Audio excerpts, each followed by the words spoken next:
예수 그리스도로부터 은혜와 평강이 함께 하시기를 축원합니다. 오늘은 이사야 1장 15절에서 20절 말씀을 봉독하겠습니다. 너희가 손을 펼 때에 내가 내 눈을 너희에게서 가리고 너희가 많이 기도할지라도 내가 듣지 아니하리니 이는 너희의 손에 피가 가득함이라. 너희는 스스로 씻으며 스스로 깨끗하게 하여 내 목전에서 너희의 악한 행실을 버리며 행악을 그치고 선을 배우며 정의를 구하며 학대받는 자를 도와주며 고아를 위하여 신원하며 과부를 위하여 변호하라 하셨느니라. 여호와께서 말씀하시되 오라 우리가 서로 변론하자. 너희 죄가 주홍 같을지라도 눈과 같이 희어질 것이요 진흥같이 붉을지라도 양털같이 희게 되리라. 너희가 즐겨 순종하면 땅의 모든 아름다운 소산을 먹을 것이요 너희가 거절하면 배반하면 칼에 삼켜지리라. 여호와의 입의 말씀이니라. 아멘. 이 말씀을 가지고 손을 깨끗이 하고 라고 하는 주제로 말씀드리려고 하는 것입니다. 1972년 영국이 아주 어려운 형편에 있을 때에 경제적으로 아주 불황을 맞고 있을 때에 우리가 잘 아는 철의 여인 대처수상이 나타나서 경제 위기를 극복하고 오늘과 같은 영국을 일으켜 놓았습니다. 그는 생각했습니다. 왜 영국이 이 모양이 되느냐? 이유는 간단합니다. 게으르기 때문입니다. 게으른 가난함, 게으른 부자, 게으른 사람이 부하게 살면 안 되는 것입니다. 이것이 문제라고 생각했습니다. 그래서 그는 세 가지를 주장했습니다. 근면, 자립, 의무, diligence, self-reliance, duty. 부지런하라. 자립정신을 가지고 자기가 한 일에 대해서는 책임을 지라. 의무를 다하라. 이 세 가지로 다시 영국을 일으켰습니다. 여러분, 다시 한번 우리 생각해 보아야 할 것이 못 살아서가 아닙니다. 손이 더러워졌어요. 이제 손을 깨끗이 하고 주 앞에 손을 펼 때에 하나님께서 우리의 기도를 들어주신다고 하는 것이 본문의 중요한 내용입니다. 안소니 멜로라고 하는 분이 쓴 1분 지혜라고 하는 아주 작은 책이 있습니다. 그 책 속에 짤막한 이야기가 있습니다. 그 이야기는 짧지만 많은 것을 생각하게 하는 그런 일화입니다. 어떤 도박사가 오랫동안 영성 수련을 쌓은 노수도를 찾아가서 자기의 사정 얘기를 했습니다. 수도사님, 어제 카드 놀이를 하는데 속임수를 쓰다가 그것이 발각이 되어서 상대방의 저를 무참하게 때리고 창밖으로 던졌습니다. 그래서 무릎이 부러지고 깨지고 다 이렇게 부상을 입었습니다. 수도사님, 제게 무슨 충고를 해 주시겠습니까? 하고 물었습니다. 이 노수도사는 그 사람의 얼굴을 가만히 쳐다보다가 하는 말씀이 내가 만일 자네라면 이제부터는 1층에서만 카드 놀이를 하겠네 라고 했습니다. 이 말을 듣고 도박사는 어리둥절했습니다. 분명하게 다시는 그런 도박질을 하지 말라 나 이런 얘기가 날 줄 알았습니다. 그런데 어째서 자기는 1층에서 도박을 하겠다고 하는 그런 충고를 하고 있습니까? 이 수도사의 지휘자들도 놀랐습니다. 그래서 이제는 앞으로 1층에서만 도박을 하라고 했습니다. 이 수도사의 이야기는 그렇습니다. 그 사람을 좀 보니까 그 도박을 그만둘 사람이 아니야. 저 사람은 도박을 끊지 못할 사람이야. 그러니 또다시 2층에서 도박을 하다가 던져주면 그때는 죽어. 그래서 1층에서 하라고 했지. 여러분, 이 손을 씻는다. 참 어려운 일입니다. 흔히 말하기를 손 씻는다 그러지 않습니까? 오랫동안 내려오던 습관에서 손을 끊는다는 것입니다. 그게 어려운 것입니다. 그래서 사람이 범죄하면 손의 수갑을 채웁니다. 손이 중요합니다. 여러분이 도박을 많이 해서 그것 때문에 패가 망신합니까? 마지막에 결심하고 오른손가락을 착두에다가 잘라버렸어요. 그 다음에는 그 다음 손가락으로 또 도박을 하더라는 거예요. 여러분, 오늘 성경 말씀은 우리에게 말합니다. 너희가 손을 펼 때에 내가 눈을 가리우고 너희가 많이 기도할지라도 내가 듣지 아니하리니 이는 너희의 손에 피가 가득함이라 이렇게 말씀하고 있습니다. 여러분, 이 기도하는 모습을 가톨릭이나 불교에서는 합장을 합니다. 그런데 우리 기독교에서는, 개신교에서는 손가락을 깍지에 낍니다. 왜 그러냐? 물어볼 것도 없이 그저 가톨릭에서 그렇게 하니까 우리는 좀 달리 해보려고 하는 것이라고 합니다. 그런데 유대 사람들이 기도의 모습입니다. 유대 사람들은 어떻게 기도하는가 하면은 하늘을 쳐다보면서 손바닥을 위로 하고 손바닥을 들고 이렇게 기도하는 것이 가장 경건한 기도의 자세입니다. 하늘을 보면서 손바닥을 위로 향하고 기도합니다. 이것은 하나님 앞에 전적으로 헌신한다는 뜻입니다. 내 모든 것 바칩니다. 내 운명도 주께 바칩니다. 그런 뜻이 있습니다. 동시에 주님이 주시는 것은 전적으로 다 받겠습니다. 말씀이든 물질이든 현실이든 운명이든 그대로 다 받겠습니다 하는 그런 마음입니다. 그런 자세로 기도해요. 오늘 성경 말씀에 너희가 내 앞에 손을 펼지라도 응답하지 않겠다. 손에 피가 있기 때문이다. 도적질한 손이거든요. 갈취한 손이에요. 남을 아프게 한 손이에요. 남의 잘못을 향하여 손가락질한 손이에요. 남의 물건을 빼앗은 손이에요. 더러운 손이에요. 남을 억울하게 한 손이옵시다. 피 묻은 손을 가지고 하나님 앞에 내놓을 때에 하나님은 듣지 아니하시겠다고 거절하십니다. 야고보서 5장 4절에 보면은 추수 품꾼에게 주지 아니한 싹이 소리를 질러 추수하는 자의 우는 소리가 만군의 여호와에게 들렸다고 말합니다.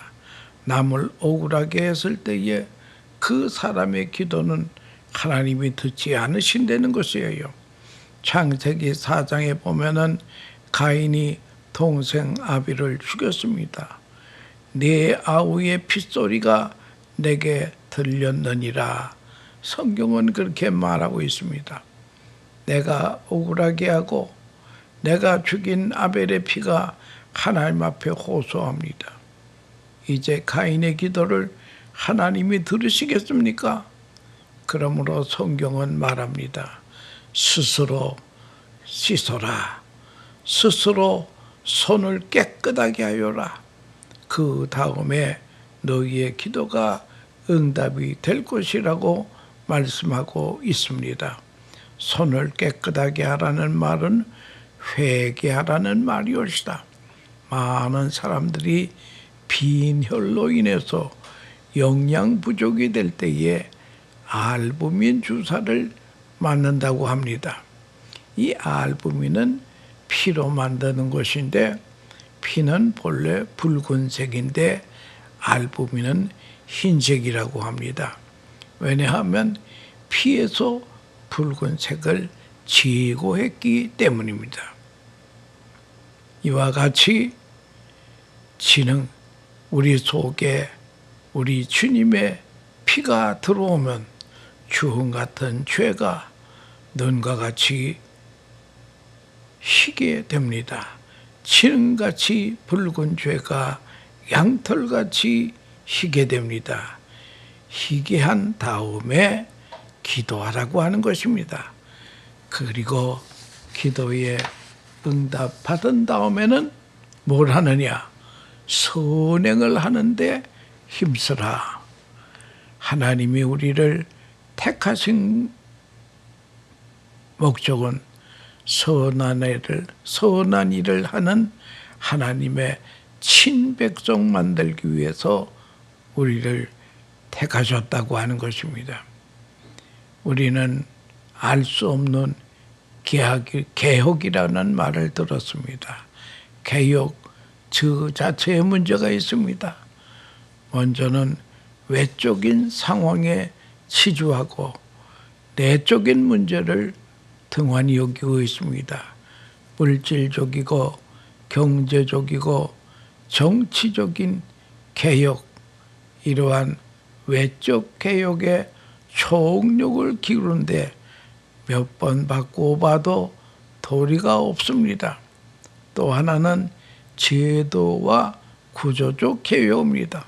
제도를 바꾸고 구조를 바꾸고 그런다고 해서 개혁이 되는 것이 아닙니다. 문제는 인간 문제의 올시다. 사람의 문제의 올시다. 속 사람이 개혁이 되는 것이 중요하다고 하는 것입니다. 또 하나는 타인 지향적이에요. 다른 사람이 변화되기만을 바라지 자기가 변화될 생각은 안 하고 있습니다. 남의 개혁을 외치고 집단 속은 못하도록 하는 것입니다. 남을 향해서 개혁, 목이 터져라 외치지만은 내 속에, 내 안에, 내 가정의 개혁은 안 합니다. 다른 사람만 가지고 비판하고 바꿔야 된다고 하지만은 자기는 개혁에 결실이 없다라고 하는 것입니다. 또 하나의 문제는 결과에 대해서 무책임합니다. 무책임하게 비판을 합니다. 개혁을 외치면서 점점 어두워만 가는 것을 봅니다. 젊은 사람에게 설문조사를 하면 남이 안 보면 불이한 일을 하겠다라고 하는 것이 70%가 됐다는 거예요. 오래전에 뉴욕 마나탄에 정전 사고가 나서 마나탄이 아주 새까매졌습니다. 그렇게 될 때에 많은 사람들이 남의 가게에 들어가서 물건을 훔치는데요. 그때 가만 보니까 도둑놈만 훔치는 줄 알았더니요, 멀쩡한 신사도 그 환경이 되니까 막 보석을 주워서 호주머니 넣더라는 거예요. 인간이 그렇습니다. 여러분, 젊은 사람들 70%가 사람만 안 보면 자기도 불의한 일을 하겠다고 하는 것이 오늘의 현실이라고 하는 것입니다. 오늘 성경 말씀은 우리에게 말씀입니다. 손을 씻어라, 끊으라는 것입니다. 깨끗이 하라고 합니다. 악업을 버리라. 악한 행위를 스스로 나부터 깨끗이 버리려는 거예요. 그리고 다시 시작하려는 것입니다.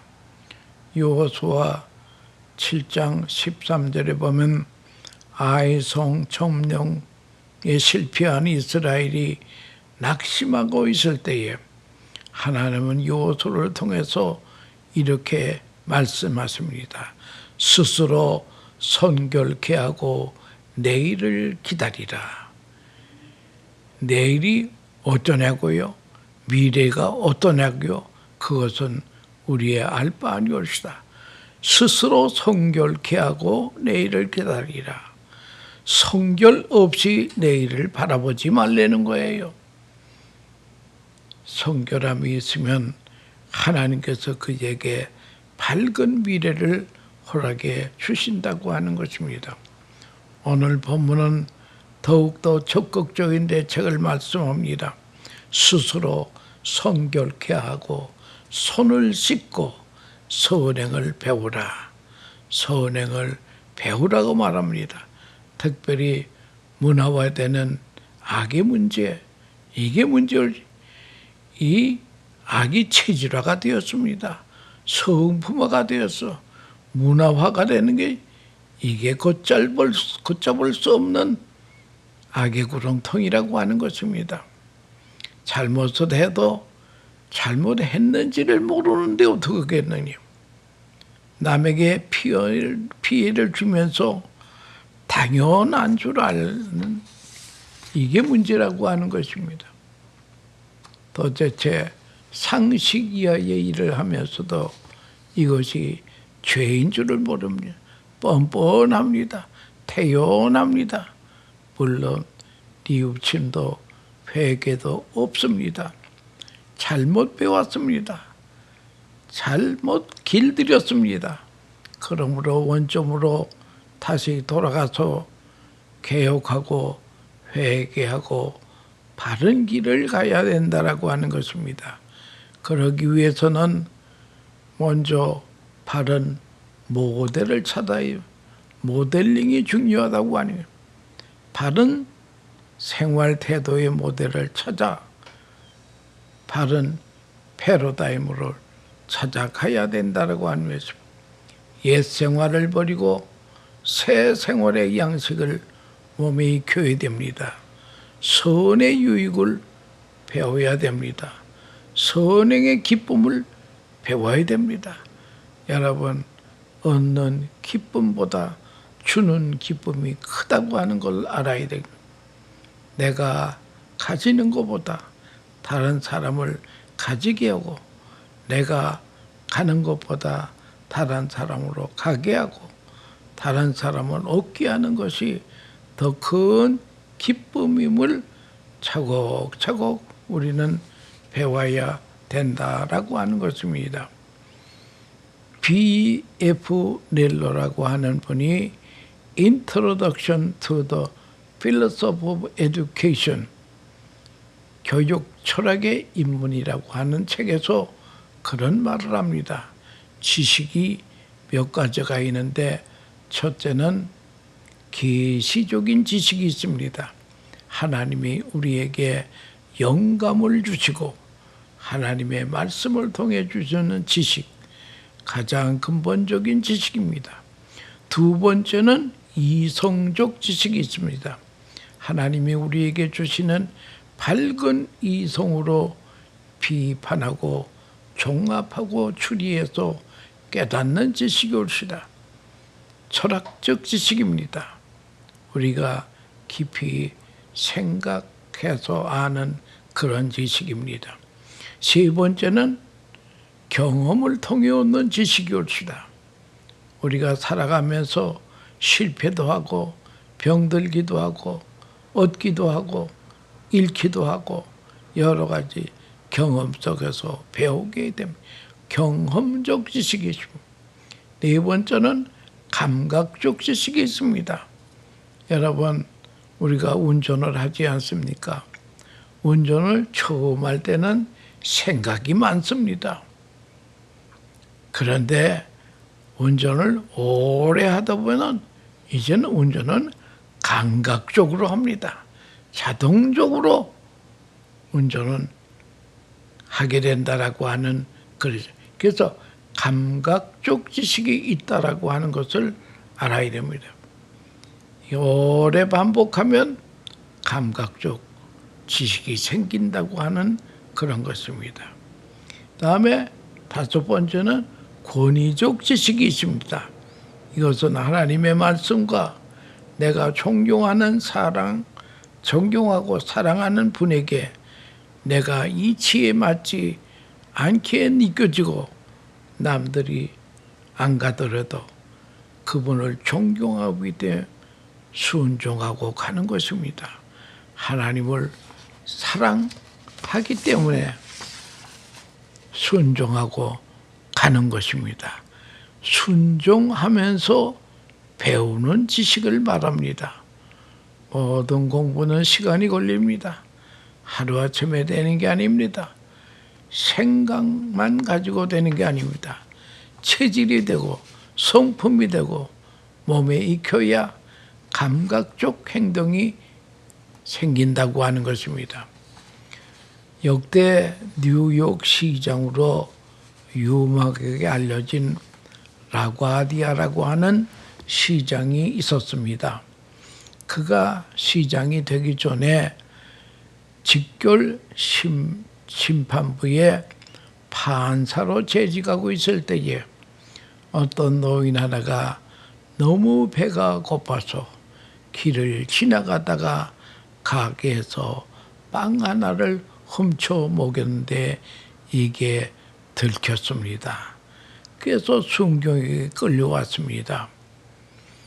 이제 재판을 하게 될 때에 이 라가디아 재판장은 가차없이 10불 벌금, 10불 하면 옛날에 10불이니까 지금은 한 100불 정도 될 거예요. 10불을 벌금으로 내라고 판결을 내렸습니다. 방청석이 깜짝 놀랐습니다. 아니 돈 한 푼이 없어서 배고파서 빵을 훔쳐먹은 사람에게 10불 벌금을 내라고 하면 뭘로 내겠느냐 이게요. 이렇게 가오갈 수가 있겠느냐. 그러나 그는 재판장은 태연하게 10불 벌금하고는 꽝꽝 친 다음에는 자기 주머니에서 10불을 딱 꺼내가서 나만 배부르게 한 죄에 대한 벌금으로 이 벌금은 제가 냅니다. 나만 배부르게 산 데 대한 벌금입니다. 이건 자동적인 거예요. 아주 익숙해진 생활입니다. 그가 뒤에 뉴욕 시장이 되어서 많은 사람에게 존경을 받았다는 그런 얘기가 있습니다. 이 선행은 체질화가 돼야 된다라고 하는 것이며 한국에서 미국에 유학 온 목사님이 LA의 파사데나 프리웨이, 여긴 하이웨이라고 뉴욕은 그러는데 그쪽은 프리웨이라고 합니다. 파사데나 프리웨이 고속도로를 타고 가다가 그만 자동차 바퀴가 펑크가 났습니다. 그래서 옆에 잠시 세워놨습니다. 세워놓고 이 유학원 목사님은 이런 그 자동차 타이어 바꾼 일을 한 번도 해본 적이 없어서 이거 큰일 났구나 하고 차를 세워놓고 들이번거리는데 잽싸게 차 세대가 작작 오더니 내려쓰더니 아, 타이어가 팡크가 났군요. 하더니 트렁크에서 스페어 타이어를 꺼내놓고 뭐 해서 열심히 해가지고 그 타이어를 교체하고는 가고 있습니다. 이 목사님이 얼마나 그 사람들이 고마운지 어디 전화번호나 이름이라도 좀 알자고 했더니 노 땡큐 하면서 굿바이 하고 가더라는 거예요. 너무 고마웠습니다. 그런 사람들은 이 선행이 체질화가 되었습니다. 감각적이에요. 선행이 몸에 젖어 있습니다. 우리는 선행의 기쁨을 몰라요. 우리 디모데전서 2장 10절에 보면 선행으로 단장하라고 하는 그런 말이 있습니다. 여러분, 목걸이, 귀걸이, 코걸이, 보석으로 단장하는 게 아니에요. 선행으로 단장하라. 그것이 가장 아름다운 단장이라고 하는 것입니다. 선을 행하는 손이 아름답습니다. 다이아 반지 낀 손이 아름다운 게 아니라 선한 손이 아름다운 것입니다. 깨끗한 손에 선을 배워야 됩니다. 깨끗이 하고 선을 배우고 선을 읽고 열심히 일해야 됩니다. 그래야 손을 씻을 수가 있어요. 에베소에 보면 굳이 할 것이 있기 위해서 일하라고 했습니다. 도적질하던 사람은 도적질을 멈출 뿐만 아니라 남에게 굳이 하기 위해서 제 손으로 일을 해야 된다고 했습니다. 우리가 하나님 앞에 기도할 때에 기도에 응답이 있습니까? 없습니까? 깨끗한 손을 들고 깨끗한 손으로 선한 일을 할 때에 하나님께서는 우리의 기도를 들어주신다고 하는 것입니다. 그래서 이 신앙생활의 중요한 것은 관계올시다. 관계. 하나님과 나와의 관계. 이게 중요한 것입니다. 관계를 잘하기 위해서는 포도나무 가지가 포도에 붙어 있어야 되듯이 우리는 주님하고 붙어 있어야. 아벨이 된 것은 제사의 성공 때문입니다. 아브라함도 이삭도 제사 예배에 성공한 사람들이고, 그러나 이스라엘은 엄청난 제사를 드렸는데 하나님은 그것을 안 받으신다는 거예요. 그래서 멸망했습니다. 오늘도 수많은 예배를 우리가 드립니다. 관계를 생각하지 않고 하는 기도나 예배는 하나님이 안 받으신다는 거예요. 또 두 번째 관계는 회개가 바로 되어야 됩니다. 회개 없는 관계는 바르지 않습니다. 우리 손에 피가 가득할 때에 하나님은 들으시지 않습니다. 회개는 기도보다 먼저 선행이 되어야 됩니다. 깨끗해진 상태에서 기도를 해야 됩니다. 잘못된 길에서 돌아서야 됩니다. 탕자처럼 그 자리를 박차고 아버지께로 돌아와야 된다. 이 회개라고 하는 것은 잘못된 길을 가다가 돌이킨다는 거예요. 메타노이, 돌이켜야 됩니다. 잘못된 길에서 돌이키는 것이 회개입니다. 그러나 후회라고 하는 것은 그건 회개가 아니라는 거예요. 어떤 사람은 회만 있지 개가 없는 그런 사람이 많이 옵니다. 가룟유다는 은 30에 예수님을 팔고 후회했습니다. 회개는 안 했습니다. 그리고 그는 목매에 달아 죽고 말았습니다. 여러분, 우리는 회개를 바로 할 줄 알아야 됩니다. 세 번째는 삶이 바로 되어야 됩니다. 기독교의 중요한 것은 기독교는 삶을 요구합니다. 목사와 의사의 차이는 목사는 영혼을, 의사는 몸을 구원합니다. 의사는 술 먹고 담배 피고 별짓 다 해도 사람만 잘 고치면 명이 옳시다. 그러나 목사는 설교를 잘해도 삶이 잘못되면 안 된다고 하는 것입니다. 크리스천은 세상에서 잘 살아야 합니다. 우리 한국에 무술인이 100만 명이 된다는 거예요. 목사는 몽땅 앞에서 10만 명이 안 되는데 무술인이 그렇게 한국에 많다는 거예요. 이 무술인은 점만 잘 치면 됩니다. 삶은 중요하지 않아요. 그래서 삶이 없는 종교는 미신이라고 합니다. 기독교는 기도만 강조하는 종교가 아니라 변화된 삶을 요구하는 종교입니다. 네가 악업을 버리라. 악한 직업을 버리라. 악행을 끊쳐라. 그리고 선을 배워라. 공의를 구하라. 학대받는 자를 도우라. 고아를 위해 신원해 주어라. 가슴에 맺힌 원한을 풀어주어라. 과부를 변호하라. 하나님은 과부의 재판장이 되신다고 하는 것입니다.